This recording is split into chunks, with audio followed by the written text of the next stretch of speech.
I'm not crazy about the Abaddon pick. You think they'll play this as the position 1 Abaddon? It's gotten a little bit more popular recently.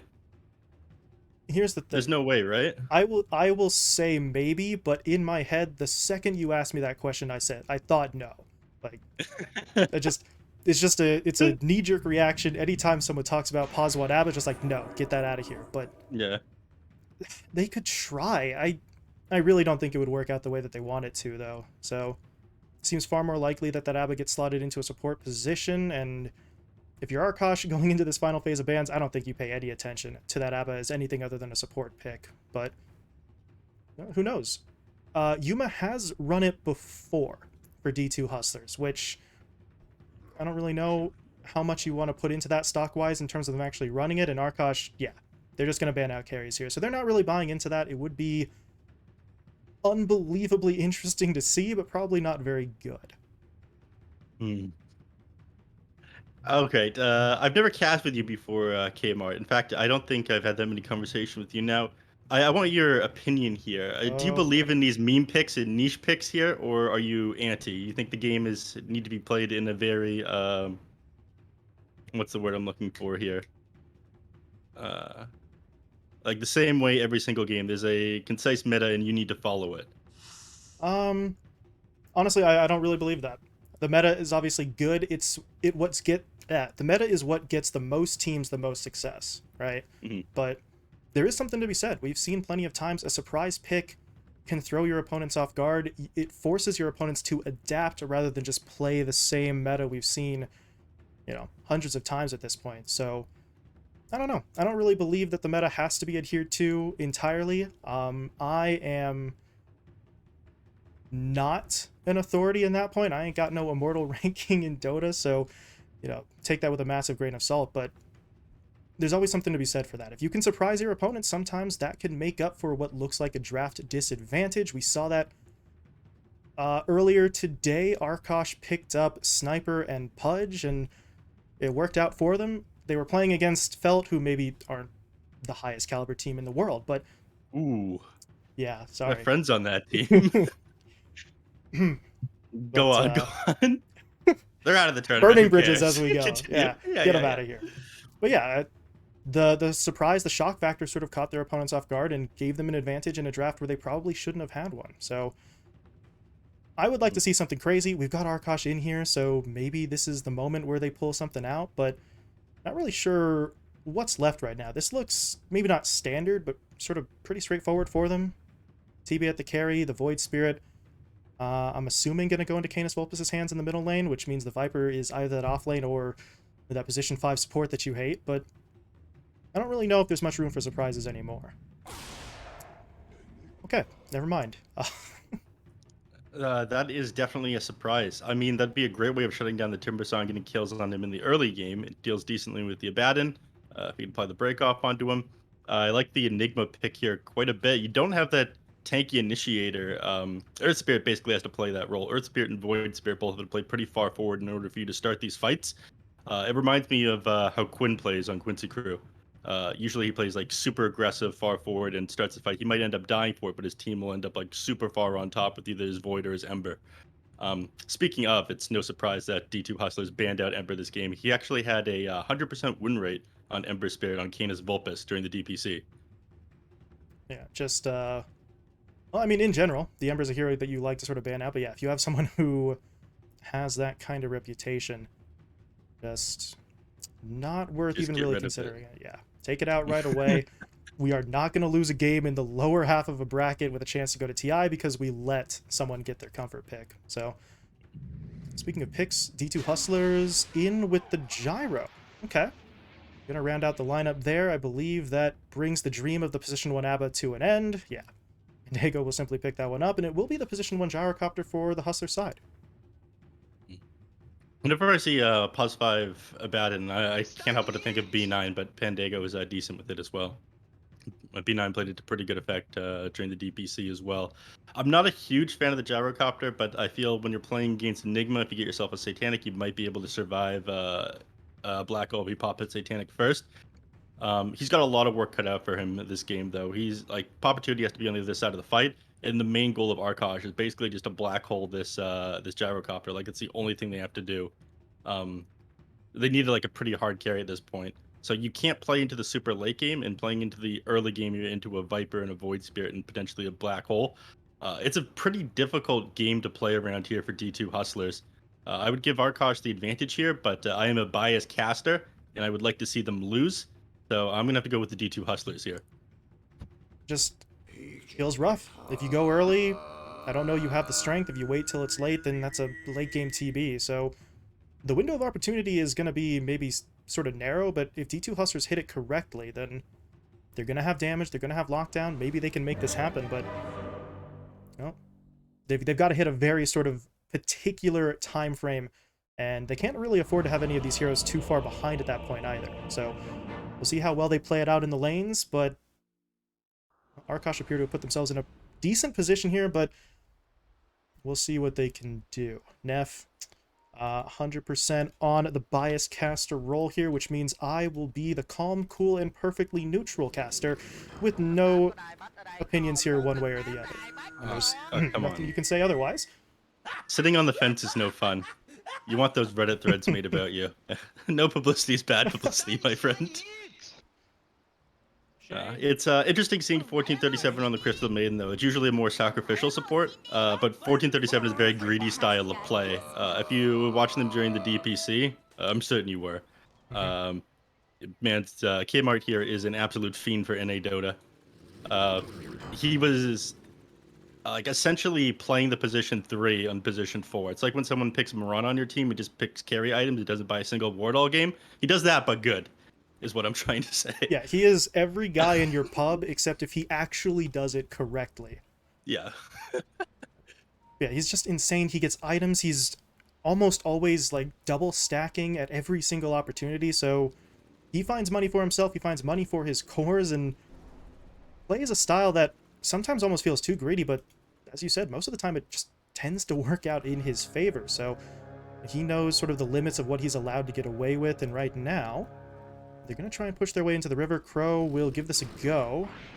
Oh, that's a problem. Going to get hit up by that cold snap right away. And yeah, nothing he can do about that rune. Meanwhile, 1437 again, right on cue. We were talking about him sort of knowing what he can get away with. He slips in, steals the bounty, and that's all 4 to the Hustler side.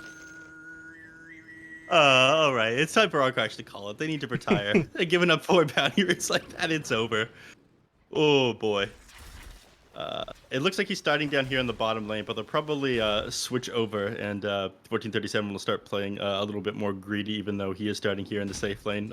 Even on Winter Wyvern that he was playing yesterday, he built himself a Falcon Blade. He went for the 50 damage talent instead of the extra heal. He's not playing it like the super OP Holy Locket build where you just heal up your allies for 1,000,000 HP. He's like, yeah, I don't need to heal up my allies if I'm killing the enemies before they can do any damage to them. He's just that good.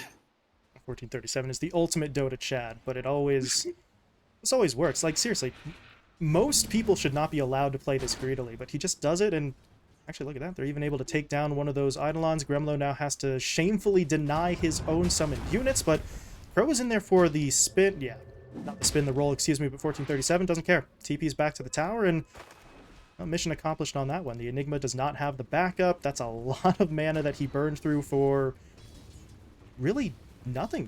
Did he get anything? I mean, he got maybe 1 or 2 last hits out of that, but not exactly what you want from those Eidolons, considering how expensive they are and the massive cooldown that they sit on.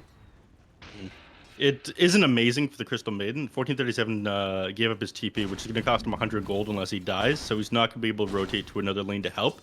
Given the fact that he's playing against an Earth Spirit who very quickly TPs in and turns fights around and does the early ganks well, he might end up paying for that one later on. So yes, he did deny a lot of those Eidolons and Enigma's early laning presence, but he could end up suffering for that one later on if Arkosh take advantage. We'll have to see if 1437 can just sort of stay out of trouble long enough to maybe get a TP scroll back up. For right now, though, he's just going to chill out in the tree line, getting close to level 2 here, so could potentially see them try for something, but I don't know.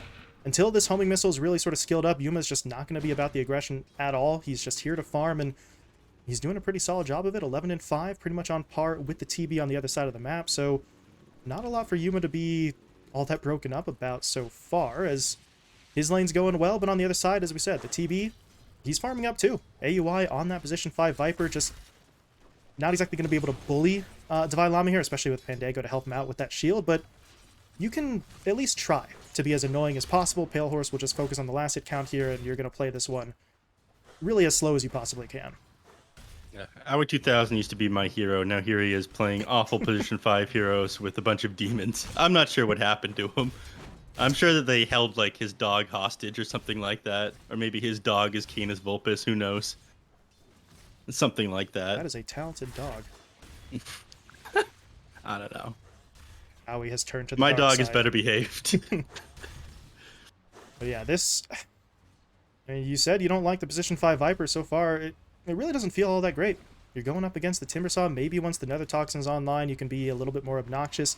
Obviously, it doesn't remove the reactive armor stacks he has, just sort of prevents him from building up any new ones, but I don't really know if that's going to be enough to matter. This lane really should be pretty quiet throughout the first 10 minutes here, really. We might see rotations later on, but for now, not a whole lot there, and not a whole lot in the middle lane either. Papa Tootie with that Quaswex build, pretty much what we see. The sort of exort points are very rare early on at this particular point in the meta, but I don't know. Canis Vulpus doesn't exactly have the damage to go for these kills either, but okay, never mind. Crow's going to come in to help out, but Papa Tootie got the tornado off almost, I think, immediately. Maybe as he was being kicked there somehow as well, so that is going to create the separation for him, and Canis Vulpus without that Astral Step can't actually catch up. Very sort of awkward scenario, but Crow wants to go in again. Yeah, not a good idea. Canis Vulpus would be diving the tower, and at that point they realized 1437 actually moved into position to try and take this fight. Now Crow, can they actually catch him? No. Nova comes out. It's level 1. The slow was not going to be enough, and the damage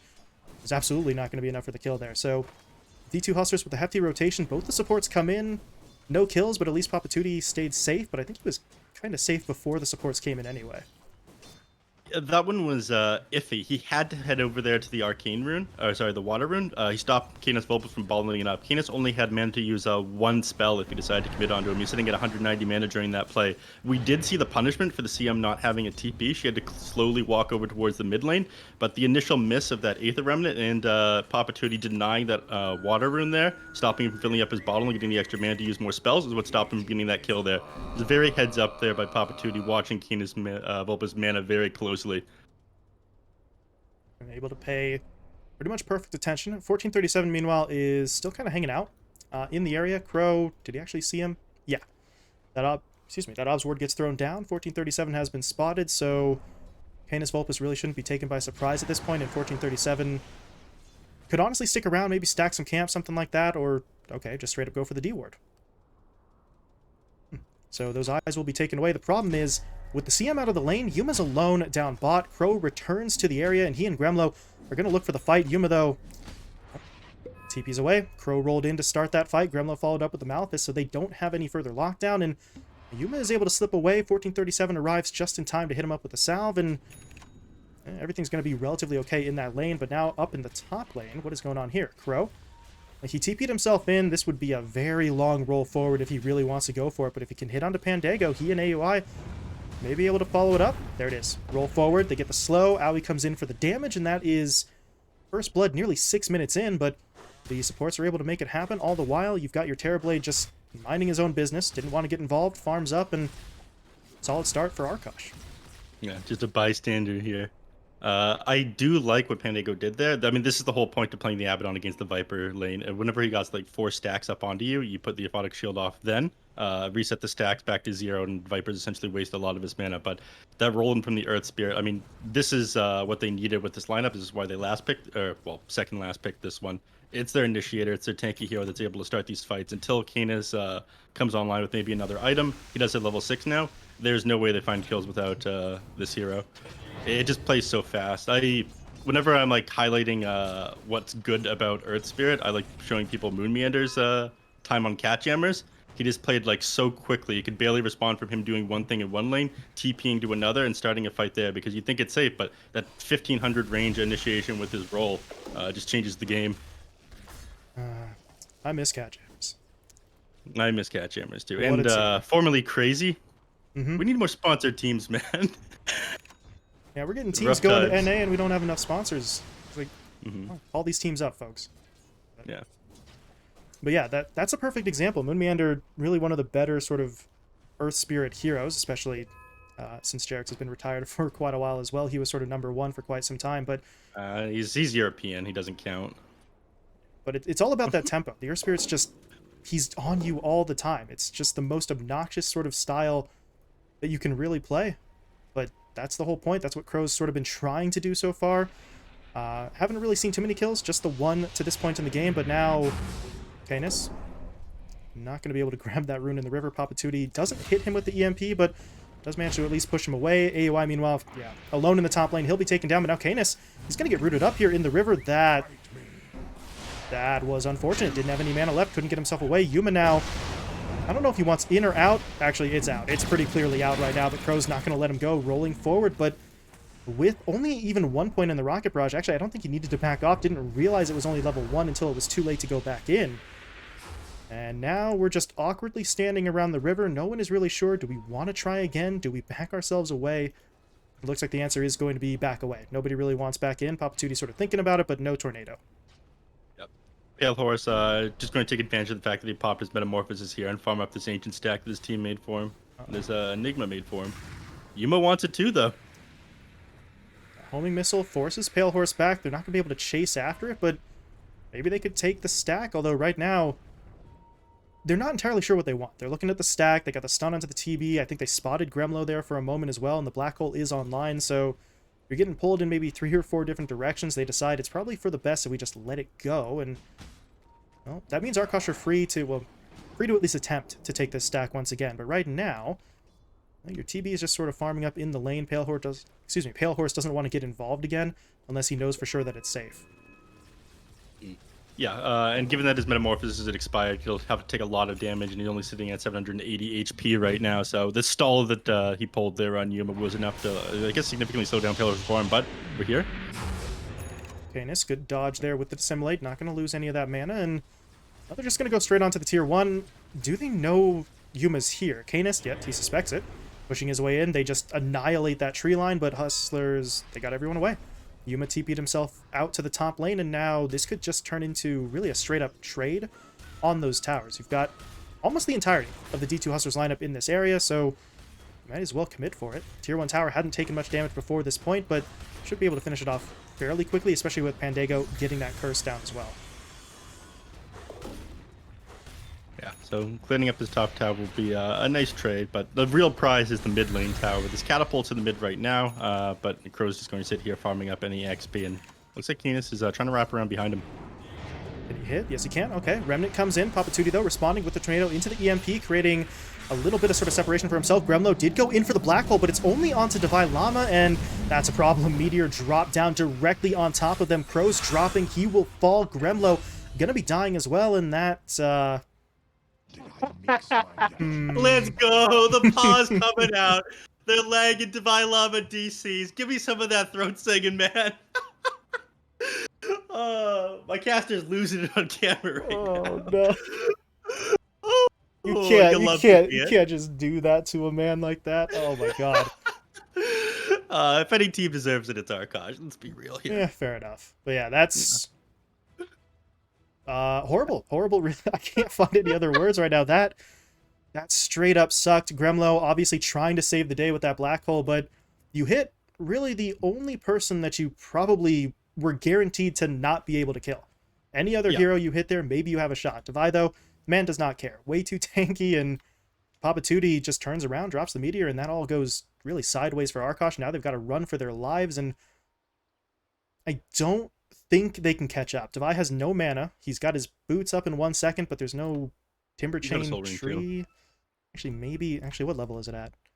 It's 2. Okay. He's not going to be able to go very far. He'll need to be like within the river in order to get across. They're not going to be able to chase this one out. They paused because they finished the team fight and they were BMing them. I mean, because they were lagging. Right.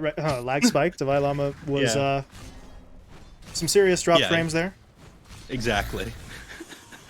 A man would never do anything as dishonorable as pausing on the enemies after killing them in a team fight. That's just BM. We don't do that in NA. Listen, we are all good, honest, innocent young gentlemen in the North American region, and any other claim, that is just straight up slander. That's what that is. I won't sit here and stand for it. You say anything else, you're European. Hustlers, though. Oh, yeah. Going after the tower, trying to get back on track. I am struggling, though. Is Gremlo struggling as well, getting jumped in on. That's just... I'm not entirely sure what he was doing there, but he's going to get picked off. Devi finds the kill. The tier 1 tower will fall, and... Well, I don't know. Multiple times there, Arkosh just a little out of position, and they're getting punished for it. D2 Hustlers are really starting to group up a little bit more here, looking for some of these early fights. Yuma... is that his Maelstrom he just finished off? Yes, it is. So, Maelstrom coming out to him. He's got the Aghanim Scepter queued up as well. So this Gyro, if he wants to get involved in the fights, he is going to have a little bit of extra damage to work with, even if he doesn't necessarily have a crazy amount of durability right now. I mean, that's one of the reasons that the Aghanim Scepter feels pretty nice. You get yourself a lot of extra HP on top of that extra farming speed from hitting things. But you will shove out creep waves a little bit faster with this Maelstrom. You'll farm to the jungle quicker, despite being not as tanky. Making a move there onto the CM. They do lock 1437 down, but this feels like it's going to be costly. Crow is already dropping. Yuma's starting to come into the fight as well. He does have the call down if they want it, but not really sure they're going to need it right now. They find the kill onto Crow that they were looking for, and they got to wait out the magnetize. Damage is not crazy, but you don't want to push back in with it still on multiple heroes. So they waited out, but at this point it looks like everyone's just going to go their separate ways. 1-for-1 trade on supports. Technically speaking, it favors D2 Hustlers by all of 12 whole gold, but let's go, Hustlers. They're still in their opponent's jungle, and owie. I want to be careful there. Papa Tootie could have hit him up with the tornado, but Arkosh, actually, they want in for the fight. Okay, Devi's going to get hit up here. They get him with the Viper Strike, but I don't know if that's going to be enough, especially with that coming through. Tornado connecting onto the 2 cores, and Devi's just going to walk away. They were in a very favorable position to start that fight. You're on the low ground with the TB, despite the fact that you did have Metamorphosis available. But they're just going to exist inside your jungle right now and limit the amount of space that you have on the map. This is why they wanted to push so hard for that mid tower. You really whiffed that when you messed up the black hole. I would have been better off holding it so you could have kept it there as that threat, so you're not able to dive the heroes there. They will have another 20 seconds, so at that point, Deep to Hustlers probably have to play a little bit further back. Gremlo will probably wait till he has his Blink Dagger finished before going in, though. They don't have amazing ways of canceling this black hole. I think like the only hero that you really need to catch inside it now is the Invoker, or pay attention to when he's cold snapping or tornadoing. But yeah, as you said, Hustlers with the tier 1s both mid and top, this entire sort of half of the north side jungle, it's just as much theirs as it is Arkosh's. That is not how this is supposed to go 14 minutes in, but you well and truly have lost control of the map. That doesn't mean they can't farm there, but they're not going to be safe if they do so. As you see, Devi, I mean, he should be more scared than he is, but why should he? He's got the hood, he's got maxed out reactive armor. It's going to take 2, 3, 4 heroes from Arkosh to really push in onto him, so he'll just sit there, he'll chill, he'll force Arkosh to keep 1 or 2 heroes there to keep tabs on him, and all the while he just farms up, and you can't do anything about it if you're Arkosh. Right now, you've just got to sort of find your own farm, as Pale Horse is finally going after that Ancient stack. So this is going to be a nice boost for him, but he's still trailing the Gyrocopter at this point, so there's going to be that clear advantage for the D2 Hustler side as Arkosh, as you said, they get the black hole back online, they get the Blink Dagger up, and they're going to go for the smoke. Yeah. They want to be able to reclaim their jungle with this one, so that's what they're going to try to do. Go walk through here and get some D wards off. Crow not carrying any sentries, question mark. But that's fine. They're going to TP out here. That's a problem. Yep. Gremlo got spotted. He's going to go for it. Yep. And do they have it? Here comes Pandago, though. In with the shield. No, not even going to be close. Actually, he didn't use the shield. He was silenced by Crow. Crow hit him both with the Magnetize, and then the Geomatic Grip silenced him, even though he only hit the Gyrocopter. So he couldn't pop the Borrowed Time either to deactivate that disable. Good play in there from the Earth Spirit as Gremlo not going to be able to get away. Tornado comes through, cancels the TP, and well, they do manage to bring him down. That's going to get them a little bit of revenge, but trade-off there not exactly working in their favor, losing their carry as Yuma just gets sort of sniped out. That's the kind of black hole, if you're Arkosh, that you kind of need right now. Obviously, ideally, you want that sort of 4- or 5-man black hole to just straight up win a team fight, but we're 16 minutes in. That team fight does not exist. You might as well use it to find those key pickoffs and try to buy some more time for the rest of the roster. But right now, D2 Hustlers, they don't care. Yuma died, they're still pushing. They're looking for an opportunity here. They did force out that glyph in the top lane, and this really did not get Arkosh the control in the jungle that they were kind of hoping for. Yeah, you expended your black hole so quickly. You got the carry, which is pretty big. It's going to slow him down. It's going to put the Terrorblade ahead. But the state of the game still feels exactly the same. And if you lose the TB, I feel like this is like the 4 Zoomers game earlier, where if Sammy Boy died, they would have lost the game. You can't lose Pale Horse here, is how this game is going to go. And our D2 Hustlers, eventual TI Hustlers, are going to play around the 200-second cooldown of this black hole. So just go super aggressive now. Divide Llama has nothing to fear. Right.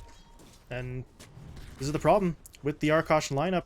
Obviously, the TB is going to sort of come in handy later on in the game once he's built up, but you got to build that up first. And while the TB farms, the only other thing you have to work with is initiations from the Earth Spirit and a black hole that's on a massive cooldown. So in between, they just have to sit here. It just feels so bad for them. They're still farming on the TB, but everyone else just can't really be as aggressive as they want to be, as Crow is thinking about it. Going in, Canis Vulpus able to get the initiation, so 1437 will be taken down. That's something. Arkosh find the kill, and they're actually moving on to their opponent's side of the map really for, I think, the first time in this game, as they are maneuvering their way into that sort of west side jungle area. Maybe if they can get some vision up here, that'll open up other opportunities for them. But you see D2 Hustlers sort of making their way over, looking to defend this. Papatuti's going to run right into Gremlo, hitting him up with that Cold Snap into the Spirit Vessel. It's not enough damage by itself, but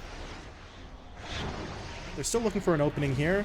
Can they actually catch up? Yuma does have that missile coming through, so Aoi is presumably going to get hit by it eventually, as that missile will connect, but he's so far back. Only Devi is really in position to go into the fight, and they'd have to just march up the ramp to do so, and that's a little bit too risky for them, so they back away. But that means Pandego going to get jumped in on. Canis Vulpus able to pull him back, but that's going to be the borrowed time procced, and do Hustlers actually want this fight? Pandego was sort of turning around like he had backup. 1437 was nearby, but doesn't look like they're actually going to commit fully for that. Bit of a fake out, and it does force Arkosh to at least consider putting a stop to that push.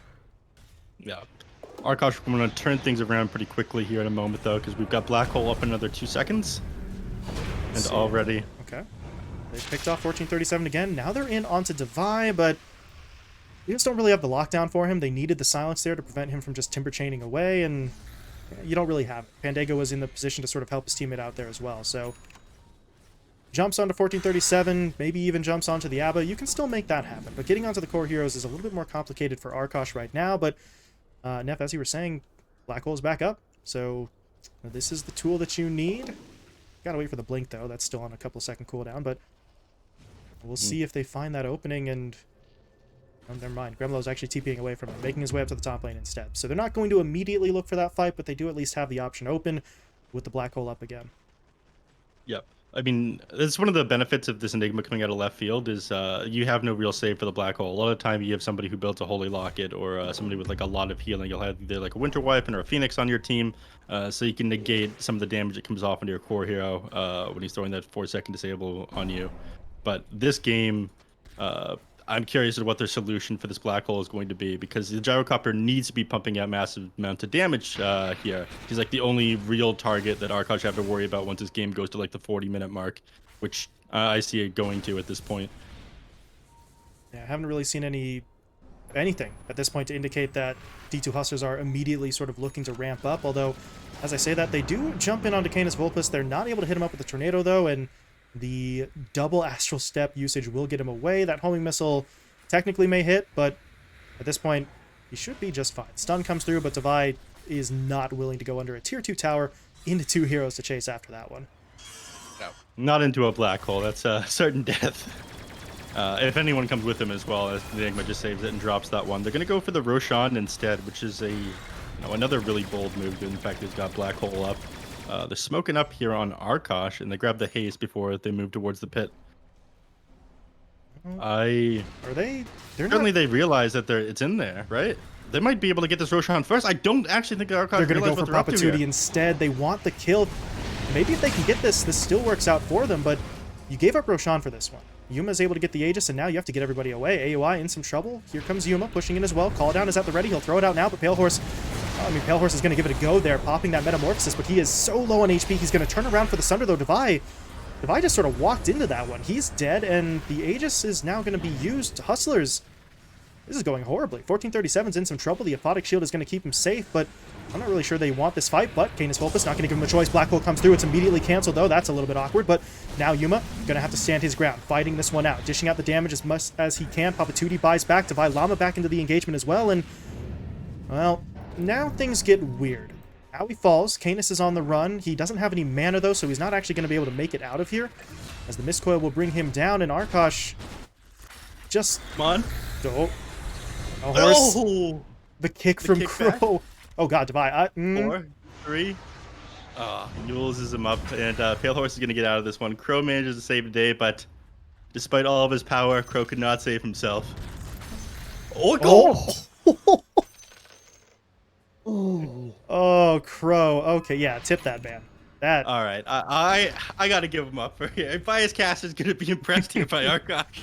That was a sick play there by Crow. Saves his teammate, saves himself. Divide, never really in any danger, but you don't exactly dive a tier 3 tower and, you know, come away empty-handed. But if you're Hustlers, really, I don't know. I mean, you committed a couple of buybacks there, but they were able to find some kills on the back end. But overall, once again, it just feels like we're still sort of sitting in the same spot that we were, you know, 5 minutes ago. Net worth lead for Arkosh remains the same, and they're still just going to play the waiting game while the Terrorblade builds himself up. Yeah. Net worth is in the same place, but these next couple of fights, if they happen on D2 Hustler's side of the map, I'm pretty sure you just lose the racks. Your Invoker and your Timbersaw are going to be dead for a super long time. Are we? Yeah, he is not in a great spot here. Only thought he was dealing with Bandego, so he hit him with the Viper Strike. But the second they see that Viper Strike committed, Divide just flies in there with the Timber Chain. They will be able to find that kill, and now they've got eyes on the top lane. They did send out that missile, but yeah, that's not going to be really doing a whole lot. Actually, will it connect? Yes, it will. Tower shots were following, but Gremlo does get stunned inside of his own base, so they know that he's still in that base. He's not immediately in a position. He's not going to be able to sort of help mount this defense, so D2 Hustlers will go in for the tower. Crow is here, but Crow is not going to save this all by himself. Tower will fall, but over on the other side of the map, Canis Vulpus actually pushed a creep wave all the way up to the tier 3. So they're getting some damage in there. Pale Horse was there to sort of help things out. Tier 3 tower loses 800 or so HP. So it's actually a pretty major push from them, considering they don't have to sacrifice much. And now Divide, they can't do this. That's, I mean, it's a nice initiation from Canis, but he doesn't have nearly enough damage to actually find this kill, and Divide very much aware of that. Yeah, like if you overcommit there on Divide, you go down without buyback, and the wave is pushed this far into the bottom lane. You could like potentially look at getting a Rax there, which is why it was kind of worth it to play around there and play with Divide a little bit. I'm always going to regret it though. Oh, yeah. Pause 5 Viper. It it does pause 5 things, which is basically it dies as the Viper gets locked down. Now Gremlo, oh boy, you don't want to be there. Able to blink himself away. Yuma, an interesting sort of wraparound. He was maybe a couple of seconds from getting into position, but Gremlo was able to back himself away, and now that black hole is back up. So if you're Arkosh, here's your opportunity once again to try and take that sort of momentum-shifting fight. That net worth lead has dwindled down pretty significantly, as you mentioned. It didn't change immediately after the fight, but the sort of shift in control of the map and farming opportunities really has D2 Hustlers in a solid spot. But now, if you can find the black hole, things are going to go well for you. Yuma does have a BKB, but obviously that's not going to be enough to keep him safe if Gremlo can connect. But you've got to try and hit Yuma. You've got to try and make sure that the Invoker is either locked down directly or at least accounted for in a position where he can't sort of cancel that spell out. So the black hole's back up, but Gremlo's going to have a harder and harder time sort of hitting at the targets he needs as this one sort of pushes further. Yeah, he's got that problem solved now, though. Just finished his BKB. It's being flown out to him right now, so probably get himself level 12, 2 points to that black hole, an extra, what, 200 pure damage on it, lower cooldown by 20 seconds before he goes for anything. Who knows? He might not wait for that. We'll see. He's all holding onto a smoke here on Aoi, so they might just opt to smoke up and go for a kill. How fast could they reasonably get him that level 12? Feels like if they were doing it right now, he probably already could have had it, but he's just sort of drifting around there in the jungle, so well, I mean, they're waiting one way or another. I'm not entirely sure if this was the plan, but you see 5 heroes just sort of sitting around. They take the outpost back, and where is that smoke? There we go. Smoke will now come out. Arkosh pushing their way forward. Question is, What do they find? Pandago? It's the worst hero. Are you serious? That is... And he's I don't even invis. see him! Oh no! Look at him run around like. I'll be nice. Appreciate the Smoke up here restraint. on the other side, but that's instantly Oh my popped God. as well. What are we doing, boys? Multiple blown smokes here. Pandago is finally going to get jumped in on, but... I mean... I'm not sure. Even if you do kill him, this isn't really going to count for too much. 1437, though, does come in. Oh, God. Come in, but Gremlo blinking forward. He's got the black hole down onto 2. He's got both Yuma as well as Dubai. They can take down... They can take down 1, as Yuma will fall. Dubai was able to get himself away. Papatuti, though, wants into the fight with the Tornado, but where's the follow-up damage? Right now, they don't really seem to have it. They're at least able to take Gremlo down, but that's not going to be enough. Pale Horse is still pushing his way forward. 1437 will go down. Papatuti very nearly killed off even underneath his own tower, and the D2 Hustlers, you just have to fall back, and patience from Gremlo was really the name of the game there. That fight looked so weird, especially with both teams whiffing smokes, but he waits for his moment, pops the BKB, blinks in, Black Hole sort of saves the day. Yeah, it makes it a little bit easier for him now that he's got the BKB. They've got no way to cancel it. The only hero he really has to hit with this Black Hole is Yuma. Which again, when I was looking at this game earlier, I go, okay, what item are they going to pick up to save Yuma from this Black Hole? They go for the ultra late game where they go, okay, we're going to need a Wind Waker to drop that on him inside the Black Hole, save him for 2.5 seconds. Maybe, honestly. I don't really see any other options for him. A lot of time he'd build an Aeon Disc, but on a Gyrocopter who's wanting to pump out damage as like long as possible here, or like a good initiation by the Viper, just dropping a Viper Strike on him, will pop that Aeon Disc. Looking to pop Void Spirit here. They've got the root, they've got the cold snap. The dissimulate, though, should create a little bit of separation, but I don't know. He's got no astral step charges for a few more seconds. Crow is going to try to roll in, looking to help out. Nice silence in onto 2. The slow is applied as well, and now, I mean, they can still get a kill, but they're going to have to settle for the Earth Spirit instead. Yuma, though, Yuma actually picked off Aoi there as well, so they're going to get both of the supports in that fight, but realistically speaking, they wanted the kill onto Canis Vulpus, but I don't know. 2 support pickoffs certainly going to help them out. They could look to push things out as well here as Yuma is sort of marching his way down that middle lane, but the creep wave is not going to be meeting up. Canis Vulpus with the creep cut should be able to really just remove any pressure onto that tier 2. Oh, actually, a little range creep that could. Oh, man. That range creep is a hero. Somebody get him a medal. They're going to take the tier 2 off the back of that.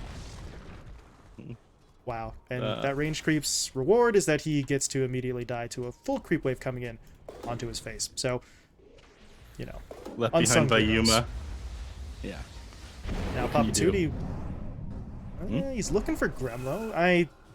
Yeah, okay. Didn't think he was really going to be able to catch up unless he was willing to just go all in on that charge. Not going to be able to make it happen, but now in the middle, not the middle lane, more like the river, Canis Vulpus, that's a pretty substantial amount of damage. That crit stick from the gyro sort of coming into play, but just like last time, the reinforcements are here. Unlike last time, Crow's not going to have to literally sacrifice himself to get his teammate away to safety, and bit of good news for Arkosh with Pale Horse finishing off that Satanic. He is going to be even more difficult to deal with moving forward. They have yet to kill him off in this game even once, and now between his first life, a Satanic, and a Sunder, you basically have to kill him 2 to 3 times to actually finish him off. It's speaking of Satanic, the Gyrocopter is going for that one as well, but you have a much easier time as the Terrorblade this game. You don't really have any hard lockdown. You're playing against like a Crystal Maiden who's going to frostbite you, but you've got a Titan Sliver, you've got a Manta Style to get out of that, and you have a Satanic, which will apply a basic Dispel and get you out of the frostbite as well. It's a hard game to be 1437. You're not really having that big of an impact. I think this is probably something they regret. His impact has felt pretty low this game. When we're talking about it, normally he plays these super high damage heroes, like win the team fights or win the game for his team. He feels like a position 3 even though he's playing position 4. He doesn't get to do that this game, which kind of sucks. Yeah, a lot of the time we see him on something like the Lion, somebody who can just sort of go in there, as you said, and just sort of dish out that damage. Technically speaking, he's still capable of it. The Blink Glimmer into Freezing Field can work out, but I mean, how many Crystal Maidens have sort of told themselves that before? It doesn't really work out as often as you would like it to, but maybe if this game keeps on going on, a bit more of the attention will sort of shift away from easier kills onto 1437 and more onto cores, and maybe you slip in for some sort of play there, but that's a pretty big if, and that's going to require this game to go on for quite a ways Time-wise is Crow. That's a problem. He just walked into the silence. Can he roll himself out? He can. He's rooted at the end of it, though. That feels like that's not the way that interaction should work, but it's going to get Crow out, and he TP's home. Yeah, as long as you're, I think, starting the roll, you are allowed to continue to roll. It's not as bad as it used to be. Used to be able to roll out of any. You can roll out of Mars Arena for some reason. Yeah, that one just I don't understand some of the stuff that can get out of Mars Arena, logically speaking, but Yeah, because you're along the ground. That's a logic behind rolling, but the whole point of Mars Arena is if you're above the ground, then you get out of it. I don't know. All right, we've got another black hole. Ways. Yeah. This is not the time to be critiquing the mechanics. We'd be here all night. Instead, as you said, Gremlo has got the black hole back up. Got the BKB, got the Blink Dagger, so here's another opportunity for Arkosh. But, I don't know, that net worth lead just keeps on sort of ticking down bit by bit. They do still have the TB, but they really do need that black hole to sort of go their way as D2 Hussers. That is a 4-man smoke. They're just going to leave Divine Llama sort of as the bait in this scenario. Try and see if anyone's willing to jump in onto him, but of all the heroes to try and act as the bait, the Timbersaw is probably the last person Arkosh want to jump in on. Instead, Crow tried to roll himself into that east side jungle. That is not going to work out the way he wants. He's rolling away for now, kicks Yuma away from himself, but that's not going to be enough. Papatootie will get the kill. Good effort from Crow, but he will still fall. That was hilarious. The Blink Dagger in front of the Earth Spirit from the hard carry is not something I usually see. Just... Oh. Mandego? He is soaking up a lot of this damage as Yuma is actually going to get jumped in on. They need to be able to keep him alive. BKB will pop, but Gremlo's in there with the black hole connecting onto 2. Yuma will fall. Divine Llama is going to be taken down here as well. And we said Arkosh needed the fight. They needed to use the black hole. They get it down. Crow now rolls forward onto Pandego as his ult comes to an end. So no more borrowed time. And that fight was pretty much perfect. And oh god, they're not done. They've caught out Papatootie. He sidesteps the roll though, so they don't have that sort of lockdown, but they do hit him up with a slow. And they will pull him back in with the Remnant. That's going to be enough for the kill. And Arkosh, well, you needed a black hole fight. You got a black hole fight. They win it. They push immediately into the pit as well, looking for Aegis Cheese and the Shard as well. They could have taken ranks there. Yeah, actually. Tier 2 tower didn't have a whole lot of HP, so they and they have no Fortify available. Yep, they could have taken racks there. Those were the diebacks on the Invoker and the Timbersaw as well. They were dead for like 80, 100 seconds. They might still get a decent chunk of damage off from the tier 3. They might even take it down. We'll see in just a second. Gyrocopter is going to be up another 15 seconds. It does have to be careful. No black hole available. The team fight isn't as strong, but there is still potential to take racks here.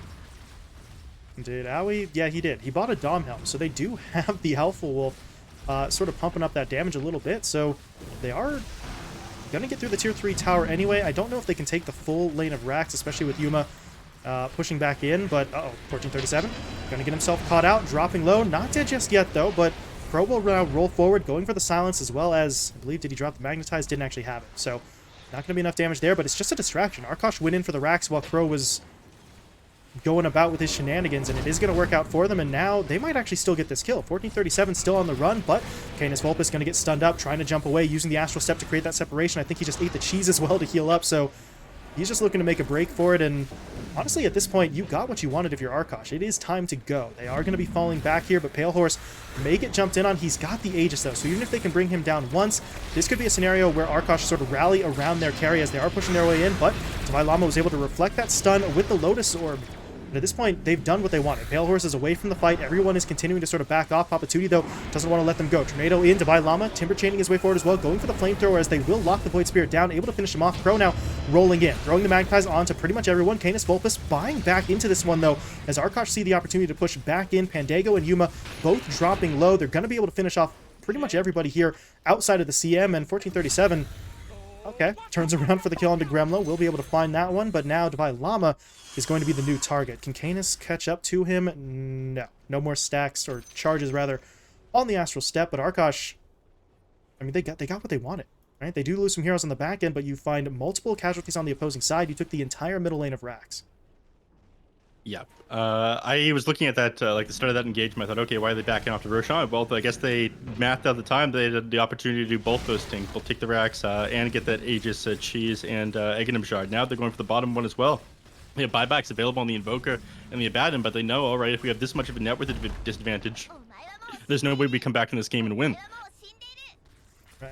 If you pop the buybacks here, then you just dig that hole even deeper. So Yeah. they've got to let it go. But Devi didn't apparently get that memo. He will push forward alongside 1437. That is not going to end well for either one of them as 1437 falls. Devi dropping low as well. Yule's Scepter is going to throw him up in the air, but once he comes back down, he's completely dead here. There's just nowhere for him to go. Tried to Timber Chain out, but he will fall. Papatuti now respawning, getting back into the fight, but at this point it just feels like it's too late.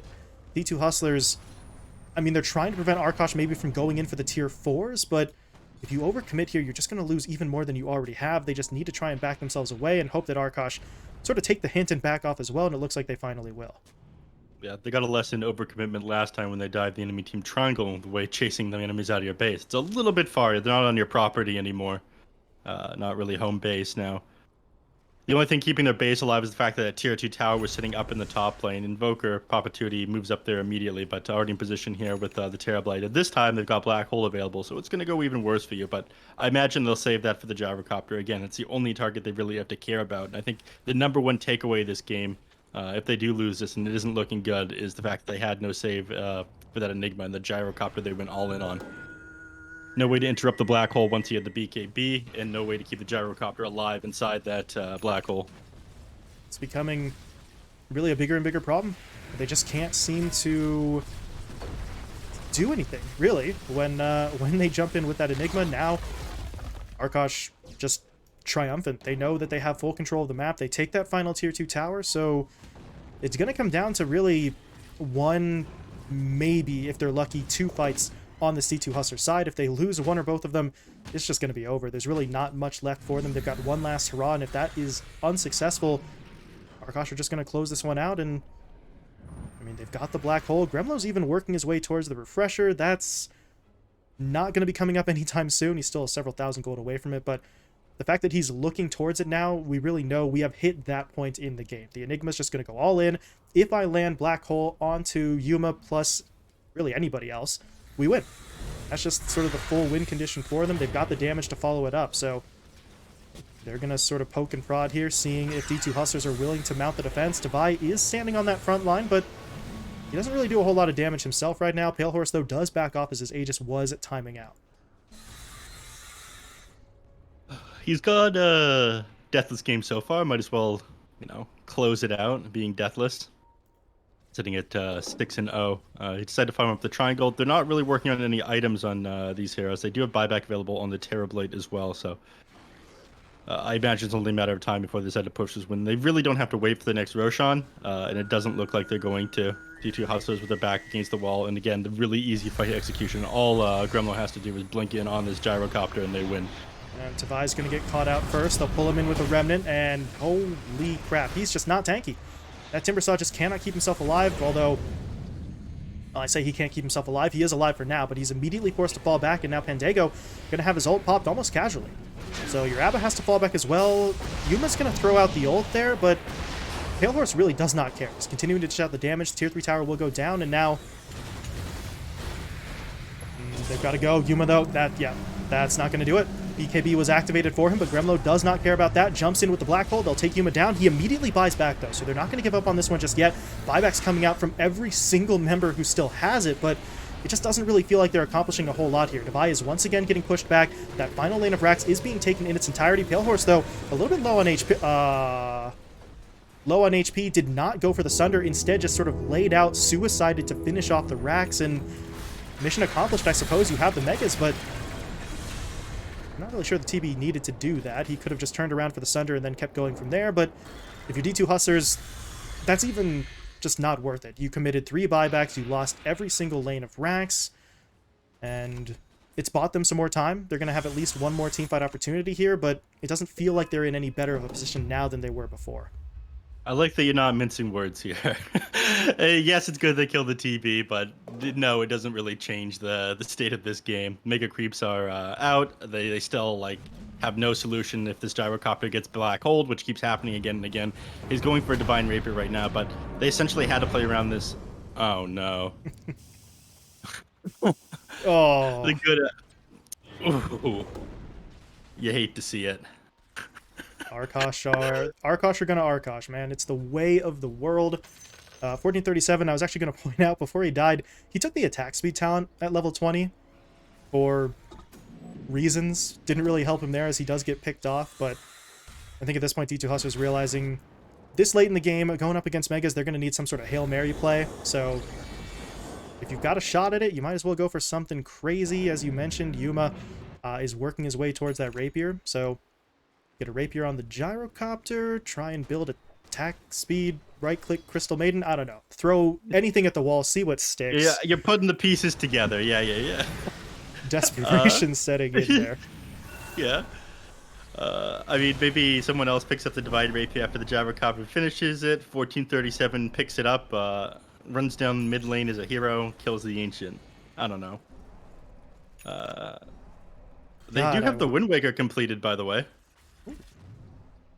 On the Timber side. Yeah. You mentioned that way back when. Didn't think they would actually do it, but yeah, that... Come on. It could save, yeah, if Yuma's got that Divine, you can save him from the Black Hole, so... I don't know. Everything here feels, like I said, like a Hail Mary. You're just looking for any random plan that you can think of here, but maybe one of them works. Who knows? We have seen crazier things before, but you're going to need pretty much the perfect play there. That Wind Waker does not last very long. You are going to have to tell Yuma sort of exactly when you're hitting him with it, and he's got to just book it the instant he gets hit in that black hole. You can't move if you use it on an ally. They can't move. I'm an idiot. The second I finished that sentence, I was just like, hold up. Nobody builds that item. Nobody knows how it works. In this economy, Wind Waker, come on, man. But yeah, you're stuck in place unless you're using it on yourself. In that case, you're able to get out of things. But that's like your only save. Your 2.5 seconds of invulnerability. And Grumlow already almost has a solution to that. You said that he wouldn't be able to finish his Refresher Orb this game. Well, they're stalling out. They might be able to get this one done before the game closes. So there's a Divine Rapier. But again, Wind Waker ain't going to save you from double Black Hole. Well, it's the only plan that Hustlers have right now. So... Rapier online. We'll see just how crazy this one gets, but Arkosh just took Roshan again. They've got Aegis up on the TB. They've got the cheese in the hands of your Void Spirit, so realistically, even if Yuma gets in there with all the damage that he can sort of muster here with this Rapier, you're going to have to get through multiple heroes and a couple of them multiple times, and you have to assume, unless Gremlow just takes his hands off the keyboard, he's going to try for the Black Hole, and if Yuma gets caught in it, who knows? One Black Hole, maybe the Wind Waker saves him. If he does actually finish off this Refresher Orb, not really liking their chances, which is part of the reason why Gremlow is just absolutely abandoning anything his teammates want to do right now. He is farming for that item. I've always seen Gremlow as a bit of a coward, you know? He plays these heroes like Venomancer, Nature's Prophet, avoids confrontation. Even this game, you know, whenever he doesn't have Black Hole available, the man's just... Male Horse, okay. Briefly caught out there, but he was able to use the Terror Wave to create a little bit of separation, so... for V2 Hustlers, at least you burn through some sort of cooldown here. That Terror Wave's on cooldown for another 80, and as long as Yuma's holding on to this Rapier, you at least have a hope. But Devi, oh my god, that's... bold. Definitely bold, ambitious from him, but he's not getting punished for it just yet. Arkosh, without Gremlow, weren't really looking for that fight, but here he comes. Big Bad sort of moving in. He's got that Refresher Orb, and this is where things could get a little bit rough for the Hustler side. They still don't know that he has it. They know now, though, as the Black Hole will be deployed. It's onto Devi, though, so they're not going to be able to bring him down instantly, but Gremlow does still find the kill. He's going to refresh for the secondary Black Hole. Do they go in again? Yes, they do. They've caught out Yuma. They need to be able to take him down. That Rapier is still in his hands. Not dead yet. Wind Waker will be deployed, so Yuma is still standing, but all of his teammates starting to get pushed back towards their own fountain. Pandego dropping low. No borrowed time to work with here, so he will fall as Pale Horse picks up the triple kill, but Hustlers, I mean, they're trying their best to hold this, but the tier 4s are under attack. They need Yuma into the middle of the fight for that Rapier, but they don't really think that they can keep him safe, as BKB's already been used, so he just has to try and go for it, but at this point, it's too late. Papatuti gets taken down. Canis Vulpus will fall in exchange, but now Pale Horse, he's just going to march forward. Yuma will be taken down. Rampage for the TB, and that's going to be the GG. They wait until the Rapier hits the deck, and that is it. Arkosh take the win, and TB does TB things. That's just really no plan from D2 Hustlers really to deal with it when we got that late. Yeah, I mean, Arkosh clearly had an idea what they wanted to do. That last pick, Enigma, it surprised, I think, the both of us, but it made a lot of sense. The only cancel they had for it was the Invoker and the Gyrocopter that came out on the enemy team. At that point, like, the Gyrocopter was the last pick, but at that point, they need to pick a super hard carry who could somehow fight early and or late against Arkosh here. And the only heroes that could really do that were like maybe Medusa, Gyrocopter, like PL, and it's the only hero you need to hit with a black hole. And again, without the cancels, without the saves, it just makes it way too easy. So I really like what they did here on Arkosh this game. Gremlo, he didn't need to play fancy. He just needed to black hole the gyrocopter. Hopefully, D2 Hustlers take this one as a bit of a lesson. Draft like a better save. They did have a save in the form of Abaddon, but Enigma was the perfect counter that Abaddon save.